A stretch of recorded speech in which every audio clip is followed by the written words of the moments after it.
Alright, I'm going to make a little bit of a how-to for Tract Toric scopes, and hopefully this helps someone. Some things that come in the box with your Tract Toric scope is a 0-stop ring. It will go in with this little metal stud facing down. But I'll get into that here in just a little bit. You'll get a large Allen key for your turrets.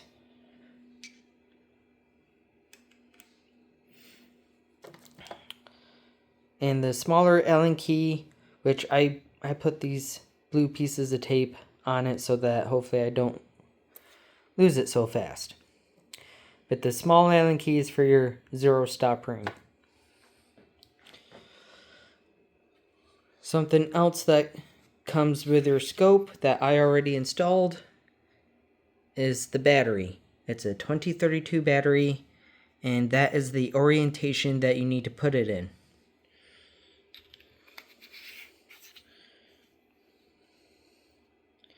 I have found out that when you put the illumination cap on, it will have the little Tract Toric emblem facing up when it's in between the minimum and maximum illumination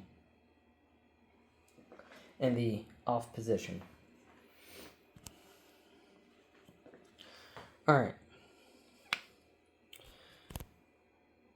So you do all of your adjustments and you're ready to reset your turret.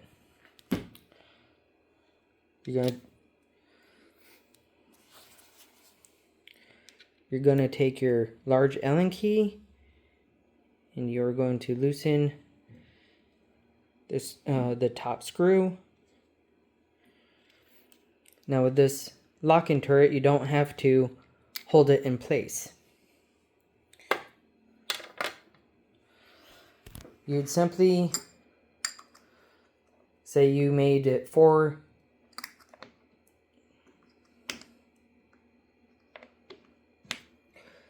let's say you made 4 MOA adjustment. You would take it off and you'd set it onto 0 and you'd reapply the screw until it is flush and you have reset your 0.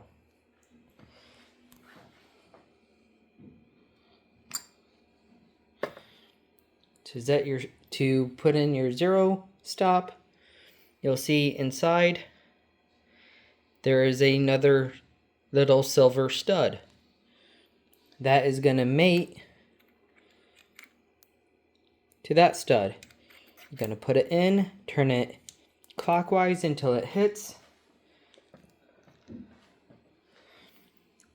Now, they say the max you should tighten this down is 4 inch-pounds.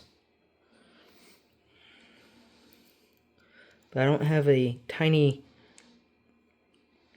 torque wrench that sets that, so I'm just gonna lightly set these.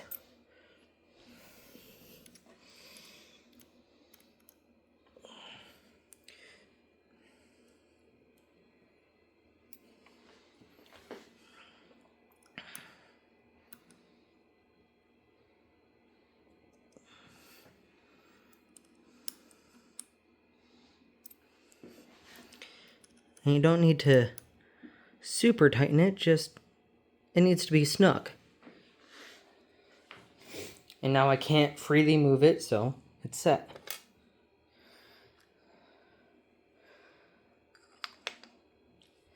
Put your turret back on so that it lines up with 0.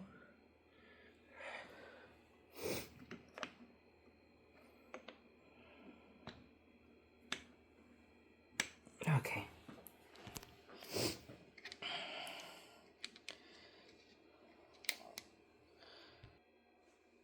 Okay. Now the camera is rolling and I got both hands. I know this isn't the best quality video, but when you don't have a cameraman and you're trying to look at what you're doing, look at the camera,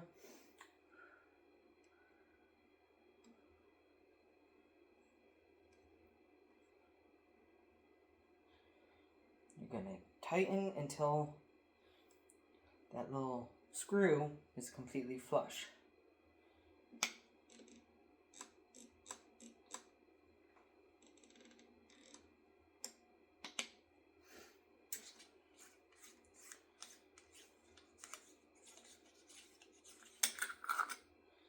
Alright.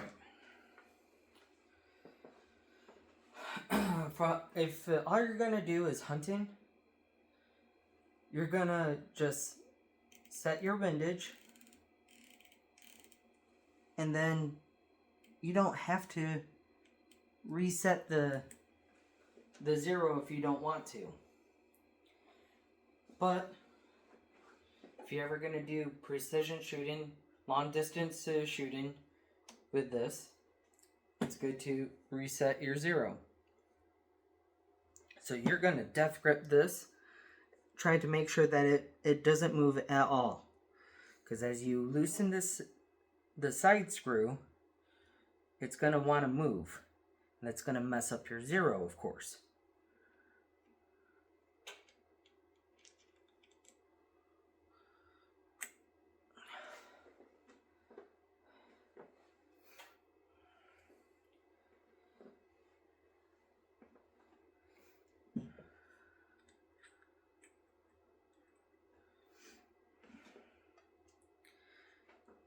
Just like there is a center line on the top turret, your elevation turret, your windage turret will have a center line as well. Line up your zero with that. Oh, you giant pain in the ass. Alright. Put your zero there.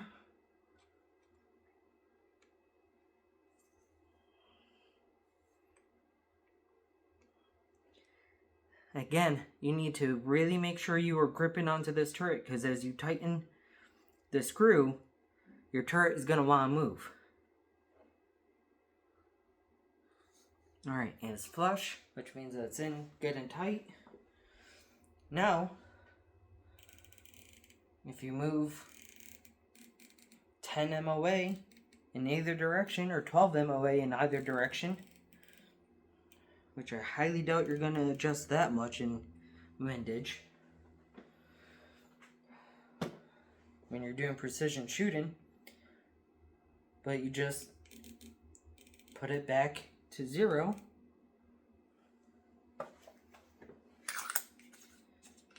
Then put your windage turret back on. And that's how that is done.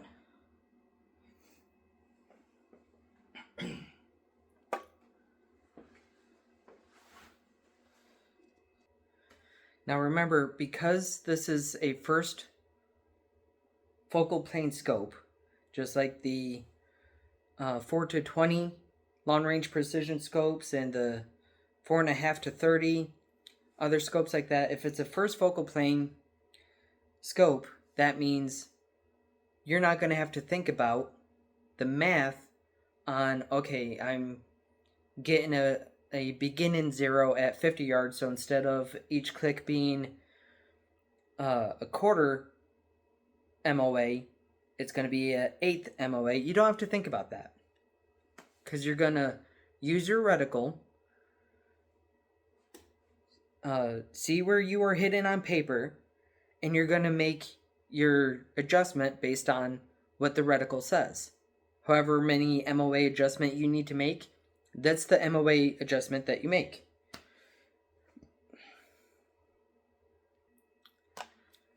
If you are sighting in a second focal plane, like this Leupold VX-6HD, you need to read your manual and see at what magnification the reticle is going to be accurate. And that's if you have a reticle that is in mil or in MOA, if it has the hash marks that are in those measurements. If you have like a duplex reticle, then you need to be at the right yardage to make the correct adjustments. Or if you're going to be at a closer distance, that's when you need to know that math, where at 50 yards, instead of each click being a quarter MOA, it's going to be 1/8 of an MOA.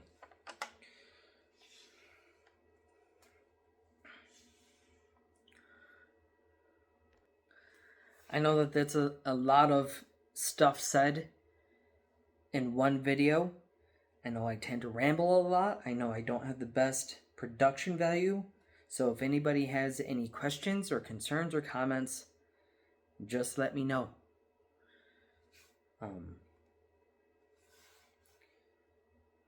Tract Toric scopes are absolutely amazing. I think they're right on par with Leupold quality. And I know that if you do have an issue with a Tract Toric scope, the owners of Tract Toric, if you call them, they will answer. They actually answer. They actually advertise their email, their phone number. They have a chat service. They'll take care of you.